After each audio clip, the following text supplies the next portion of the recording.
I could care less what Bitcoin trades for, how it trades, why it trades, who trades it. If you're stupid enough to buy it, you'll pay the price for it one day.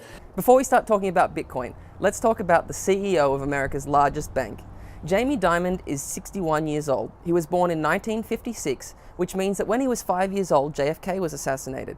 When he was 13, America landed their first man on the moon, and when he finished high school, the internet as we know it didn't exist. When Jamie Dimon was 30 years old and his mum called him to wish him a happy birthday, he answered on a phone that looked like this. The reason that this is so important is that this guy and guys like him are in charge of looking after and investing your money. If you're a millennial like me and you have some type of retirement account or 401k, it's professional bankers just like this who we're paying to invest our funds and shape our future. And I find it absolutely infuriating that a clown like this, who we pay $28 million a year to make sound financial and technological decisions, has this to say about some of the most promising and upcoming technology. I could care less about Bitcoin. I don't know why I said anything about it. But Jamie Dimon isn't alone. Throughout history, we've had haters that are more interested in protecting their jobs than improving their industry and making the world a better place. In 1899, Charles Duell, who was the commissioner of the US Patent Office, said that everything that can be invented has been invented. In 1927, H.M. Warner said, "Who the hell wants to see films where the actors speak?" The fact is that Jamie Dimon is protecting a dying industry and he doesn't even know it yet. I don't personally understand the value of something that has no actual value. So in order to help Jamie understand the value of Bitcoin, I've pulled up some charts from credit unions and banks in the United States, and I want to go through each point one by one.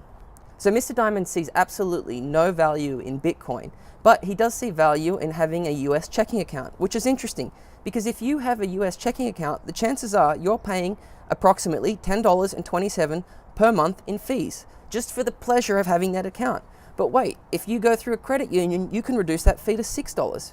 I just want to make it clear that if you own Bitcoin and you have a Bitcoin wallet, it costs $0 to own. There's no maintenance fees, there's no minimum balances, there is absolutely no cost associated with actually owning Bitcoin. Next, we have minimum balances and waived fees.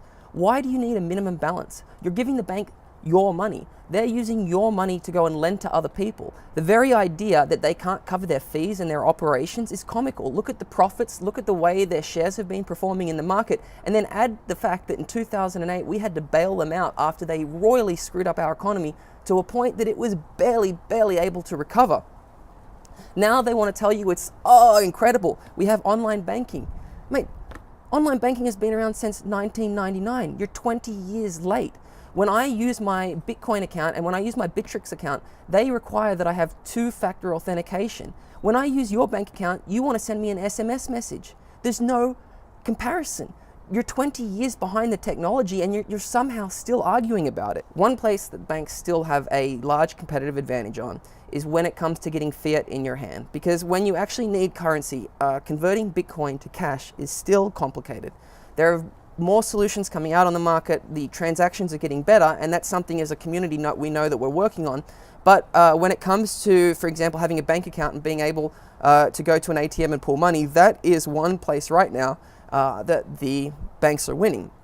But if you've watched my videos, you'll know that 10x and there are other payment providers that are hot on the heels of these banks and on these credit card processes, so even that is about to change. Now, the next part of this graph is really what pisses me off, because it says here that if you have insufficient funds in your bank account, that there's a $34 fee associated with that. Now, I want to point out that the minimum wage before tax in the United States is $7.50. So that means that if you're a single mother and you're working, and let's say that you go shopping and you overdraft your account by $1, you'll be charged $34 in fees. Now, if you want to go and work, you've got to go work 5 hours to go and pay off that stupid overdraft fee for $1. And you could say, well, that single mother, she should have checked her balances more often, or she should have done something else. Look, I understand that you shouldn't overdraft your account, and I understand that it was a mistake. What I don't understand is how the fact that you were able to advance somebody literally $1 for one day, you can somehow justify the fact that you need a $34 fee. Everything's done electronically. You're not servicing the customers. This wasn't like some huge, massive inconvenience to you. There's absolutely no reason or possible way that you can justify a $34.48 fee. And when the credit union says, oh, here's a better deal, we're going to give you a $27.82 fee, it's ridiculous. Bitcoin and cryptocurrencies are changing this. We are getting rid of banks. Things are becoming peer-to-peer. We're building systems of trust. We're building technologies where we don't need to trust banks anymore. And the important thing to note is that banks haven't treated us very fairly in the past either. The 2008 financial crisis was almost entirely caused by just sloppy lending practices, by loose and reckless investments, and just an overall mentality that things can keep going up forever. The world economy is so big. We move JPMorgan alone. These companies, $6 trillion. We move all this money, and Bitcoin in total is 50. All these currencies are $50 billion, maybe $1 billion trades a day. I don't even know how I'm seriously supposed to respond to this. So I think the best thing to do is to quote Wayne Gretzky, and he's a famous hockey player who said, "A good player looks to where the puck is. A great player looks to where the puck is going to go." And I think that really summarizes Chase Bank's position, because if you want to look at where Bitcoin is today, yeah, it's big. It's not as big as the stock markets. It's not as big as the other financial markets. But if you look at the exponential growth, do you think it's going to stop tomorrow? Do you think this is slowing down? Do you think people like me are just going to give up and say, oh no, I want to hold US dollars again? There are 6 billion people in this world that need banking and financial services. And if there's anything that history's taught us, is that JPMorgan and Chase is completely incapable of being the service provider. So while Jamie Dimon earns $28 million a year and laughs at the small volumes being done on Bitcoin, he forgets to tell you that his marketing budget at JPMorgan Chase is over $2.8 billion. And really, he gets a disproportionately large share of the media, because people like me, just average consumers, just people who's had their lives changed by Bitcoin, we don't really have a fair fight here. But thanks to YouTube, thanks to social media, I'm able to come out into my backyard, I'm able to articulate my argument, and I hope that there is a small group of people that agree with me and that can see this and can sort of help us bring on this next crypto revolution. So it's important to note that with Bitcoin, there is a zero marketing budget. Chase Bank's marketing budget, $2.8 billion. Bitcoin's marketing budget, zero. The whole Bitcoin community gets together. It's individuals like me who are promoting Bitcoin. I don't get paid by Bitcoin. I get paid less than $1,500 per month in YouTube ad revenue, and then I go and give that back to my viewers because I'm not interested in the $1,500. I'm interested in the technology. I want to get as many people using cryptocurrencies as possible. I want everybody to educate themselves and understand the technology, because I am 100% certain that once you understand how cryptocurrencies work, and once you understand that this technology, you will never ever think, oh, I want to use my bank account again. Adding to my frustration is the fact that there are so many fantastic entrepreneurs that understand technology. I mean, look at Elon Musk, look at Steve Wozniak, look at Richard Branson, Mark Cuban, Robert Herjavec, Warren Buffett. I mean, we have so many incredible business moguls, business icons, investment specialists. Let's look to them and say, what do you think about Bitcoin? But no, instead, the people that get press and people get coverage about Bitcoin are Martha Stewart, Jordan Belford, which is the guy that the video of Wolf of Wall Street was based off, Jamie Dimon. I mean, these people are criminals. They have a proven track record of not being able to run their business. Jamie Dimon says, oh, there's all this manipulation in the media. In 2008, his bank took a $1 billion bailout. And then he had the balls to come back and say, oh, the only reason that I took it is because if I didn't, I was worried that the smaller banks wouldn't take their bailout. These people are very good at manipulating the press these days and getting news out. And if you want to talk about manipulating the media and manipulating time, I mean, 2008 was chaos. Banks had really turned our financial system on its head.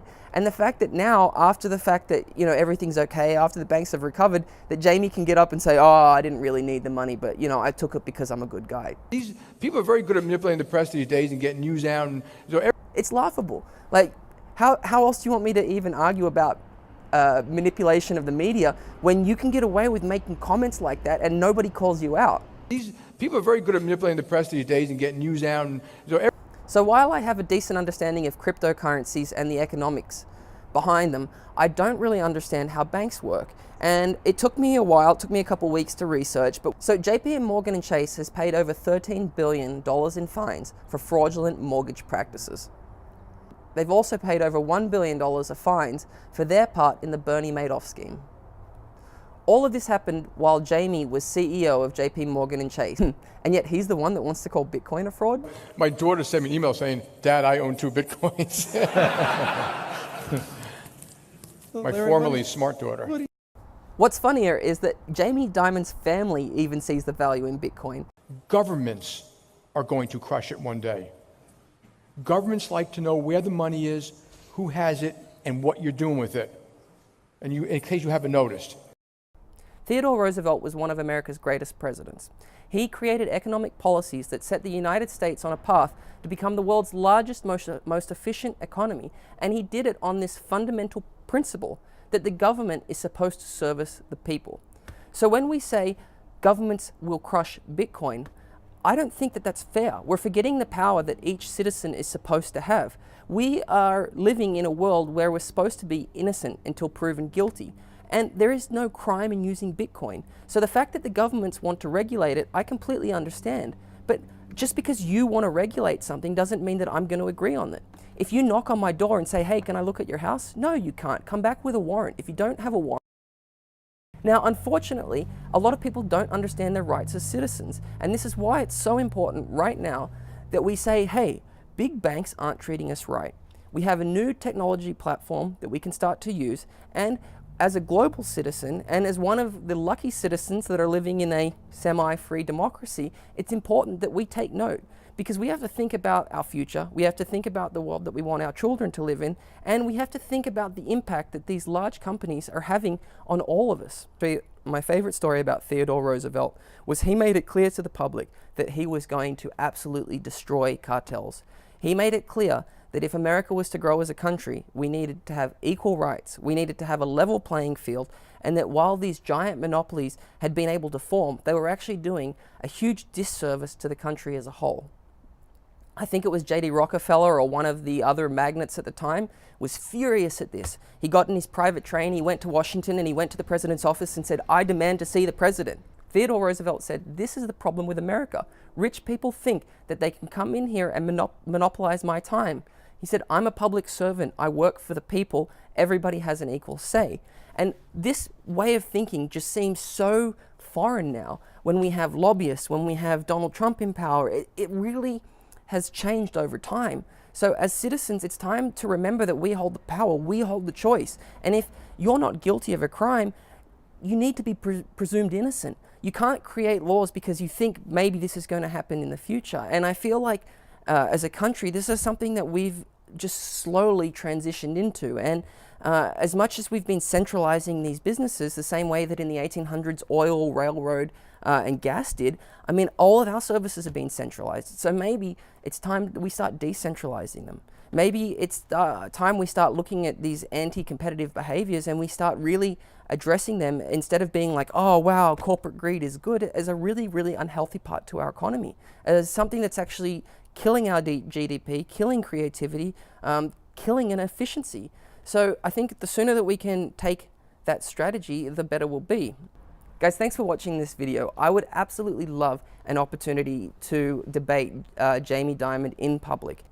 Unlike Jamie, I'm not a billionaire. My net worth would probably be closer to somewhere around $1 million. But to show that I'm serious about this debate, to show that I'm serious about this technology, I'm willing to say right now that I'll stake $10,000 that I'll donate to charity if Mr. Dimon will debate me in any public forum. He can pick the time, the place, and the audience. I'm in. So if you think this is a good idea, let's maybe try to get something trending on Twitter. Let's use hashtag JPMorgan. Let's use hashtag DebateDavid. Maybe we can get this topic to trend. Maybe there are some other people on the internet that would like to donate to this public debate. Maybe we can get this to gain some traction in the YouTube community, because wouldn't it be incredible if an average Joe like me was able to debate a billionaire publicly? Psst, follow me.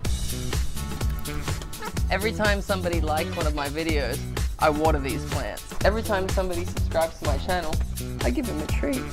Every time somebody shares a video on Facebook. So if you like gardening, dogs, America, or cryptocurrencies, you should support this channel.